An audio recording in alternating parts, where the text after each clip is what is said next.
شریف شرارتی جنات بھی ہوتے ہیں، شریف اور بہترین خاندان بھی۔ میں نے محسوس کیا کہ میاں بیوی کا جھگڑا ہو رہا تھا، لیکن وہ بچے ایک طرح بیٹھے سر جھکا کر کچھ نہیں دیکھ رہے تھے، اور ان میں سے چند بچے ایسے تھے جو آنسو بہا رہے تھے، ان کے ہونٹ ہل رہے تھے، نامعلوم وہ کیا پڑھ رہے تھے یا کچھ بول رہے تھے۔ ان کے قریب گیا، ان میں زیادہ سختی جننی بیوی میں تھی، ان سے درخواست کی، انہیں سمجھایا کہ آپ ایسا نہ کریں، آپ اپنے آپ کو سنبھال لیں۔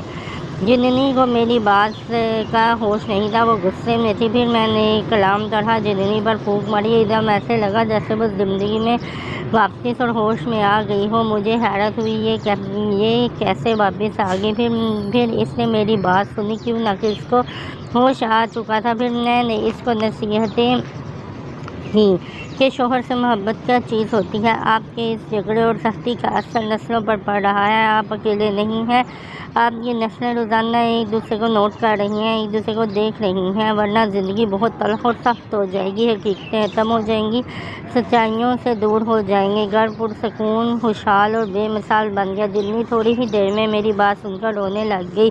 پھر میں نے یہی کلام انہیں بتایا کہ سورۃ طارق آخری پارہ کی سورت ہے، اس کے آخری 3 آیات اِنَّهُمْ یَکِیدُونَ کیدا وَأَکِیدُ کیدا فَمَہِّلِ لِلْکَافِرِینَ أَمْہِلْہُمْ رُوَیدًا۔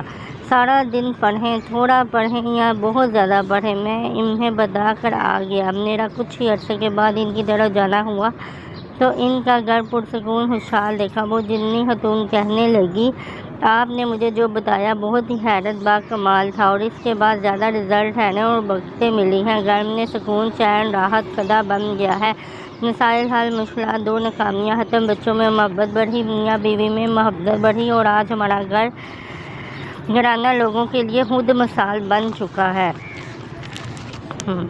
خیرین، حقیقت اور سچ یہی ہے کہ جنات اپنی نسلوں کو وقت دیتے ہیں، جنات اپنی نسلوں کو تنہا نہیں چھوڑتے، حتیٰ کہ میں نے یہاں تک دیکھا کہ جنات کے بچے اگر بیٹھے ہیں تو بچے بھی تنہا نہیں بیٹھتے، ان کے ساتھ کوئی بڑا بزرگ یا کوئی بڑا جن ساتھ بیٹھتا ہے، تاکہ بچوں کو اگر آپس میں لڑائی ہو، سوچوں میں، لفظوں میں یا کردار میں، تو ان کو فوراً سلجھائیں۔ اس گروہ کو آج تک نہیں بھولا، چونکہ زندگی جنات کے ساتھ زیادہ گزری ہے، جنات کے ساتھ کھانا پینا، اٹھنا بیٹھنا، ان کی شادی، موت، خوشی، غمی، میرا آنا جانا رہا ہے۔ میں نے اپنے اس سارے زمانے میں جنات کی نسلوں اور بچوں کو غور سے دیکھا ہے، اور ایسا غور سے دیکھا ہے کہ بہت کچھ حاصل کیا، اور مجھے پتہ چلا کہ اگر شریر شیطان ہے تو بھی اپنی نسلوں کو تنہا نہیں چھوڑے گا، اگر شریف نیک درویش ہے تو بھی اپنی نسلوں پر توجہ دے گا، ساتھ لے کر چلے گا، اور بہت زیادہ دھیان سے ان کی محبت الفت دے گا۔ ایک جگہ میں نے دیکھا کہ بچے پڑھ رہے ہیں اور بچوں کو ساتھ پڑھا رہا ہے، میں نے ان میں وہ سلیقہ، طریقہ اور ان کا اخلاق اور ادب دیکھا جو مجھے آج تک نہیں بھولا۔ میرا گمان اور خیال ہے کہ میں نے زندگی میں اس سے بڑا کوئی با سلیقہ، با اخلاق جنات کا گروہ نہیں دیکھا۔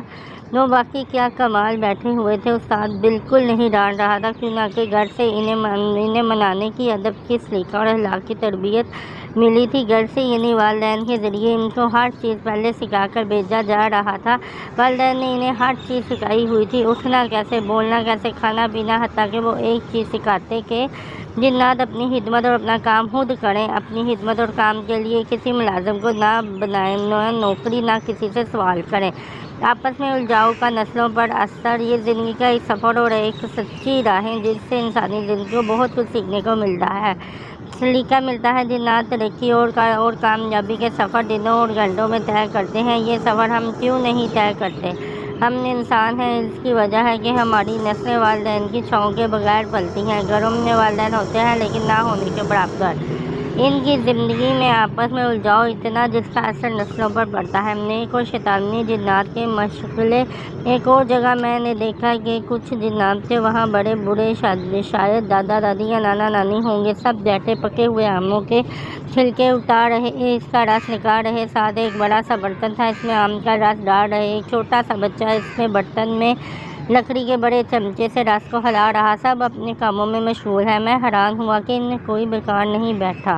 ایک اور جگہ میں نے دیکھا ماں باپ بیٹھے ہیں، بچے باغ دوڑ کھیل رہے ہیں، کیوں نہ کہ مجھے جنات نظر آتے ہیں، وہ جنات انسانوں کو تنگ کر رہے ہیں، آتے ہوئے کسی کا جوتا چرا کر اٹھا کر دور رکھ دیتے ہیں، وہ پریشان بیچارہ جوتا ڈھونڈ ڈھونڈ کر تھک ہار جاتا ہے، جب وہ دیکھتے ہیں بندہ عاجز آ چکا ہے تو لا کر واپس اسی جگہ رکھ دیتے ہیں۔ کسی کی جیب سے نوٹ نکال لیتے ہیں، کسی کے ہاتھ سے انگوٹھی چھین کر گرا دیتے ہیں، پھر کہیں چھپا دیتے ہیں۔ وہ ہر آنے جانے والے کو تنگ کر رہے ہیں۔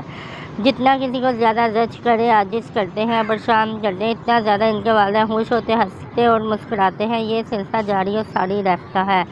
یہ نعت ایسا کیوں کرتے ہیں؟ مجھے ایک طرف آمنوں کے راز نکالنے والے حمدان اور دوسری طرف لوگوں کو تنگ اور عاجز کرنے والا حمدان نظر آیا۔ وہاں بھی تربیت کی انتہا دیکھی، جہاں بھی تربیت کی انتہا دیکھی، وہاں بھی بڑا ذوق و شوق دیکھا کہ کس ذوق و شوق سے خدمت کی جا رہی ہے، اور یہاں بھی ذوق و شوق سے زندگی کا وقت ضائع کر رہے ہیں، لوگوں کو تنگ کر رہے ہیں، پریشان کر رہے ہیں۔ جسے دیکھا دکھ پہنچا، پریشانی ہوئی کہ جنات ایسا کیوں کر رہے ہیں۔ میں سوتا رہا، پھر خیال آیا دنیا میں شر اور خیر دونوں رہیں گے، خیر بھی رہے گی، شر بھی رہے گی، اور یہ دونوں گھٹتی بڑھتی رہیں گی۔ اب ہمارے لیے انتخاب ہے کہ ان دونوں میں خیر کا فیصلہ کرتے ہیں یا شر کا فیصلہ کرتے ہیں، خیر کا انتخاب کرتے ہیں یا شر کا انتخاب کرتے ہیں۔ اب آپ اپنے نظام کو ہم خود دیکھیں، مجھے یقین ہے ہم خیر کو تلاش کرتے ہوں گے اور شر سے نجات اور دور رہنے والے ہوں گے۔ نظام زندگی میں جنات سے سبق سیکھیں۔ آج کے ان واقعات نے ہمیں احساس دلایا کہ ہم بھی اپنے نظام میں اور اپنی زندگی میں جنات سے سبق سیکھیں۔ یہ جنات کس طرح اپنی نسلوں اور اولاد کو بقا دیتے ہیں اور ان کو تنہا نہیں چھوڑتے، ان کے لیے ایسی کانٹے دار بوٹیاں کہ جس سے زندگی ختم ہو جائے، ایسا نہیں کرتے، بلکہ سچائی اور اگر جھوٹ ہے تو وہ بھی نسلوں کو سکھاتے ہیں، یعنی سچے جنات سچ اور جھوٹ سکھاتے ہیں، یعنی سچے جنات سچ اور جھوٹے جھوٹ سکھاتے ہیں۔ وہ سچائی میں کامل ہو جاتے ہیں، وہ جھوٹ میں مکمل ہو جاتے ہیں۔ تربیت کے اعتبار سے کوئی جن نامکمل نہیں ہوتا۔ میں نے ان کی تربیت میں بہت پختگی اور کمال دیکھا ہے، جاری ہے۔ تو فرینڈز، یہ تھا بہت ہی زبردست جنات کا پدائشی دوست۔ آپ اور بھی اس کی قسطیں سننا چاہتے ہیں تو میں پہلے بھی اسے اپلوڈ کر چکی ہوں، آپ جو ہے وہ ویڈیو دیکھ سکتے ہیں۔ تو اسی کے ساتھ آپ سے اجازت چاہتی ہوں۔ السلام علیکم۔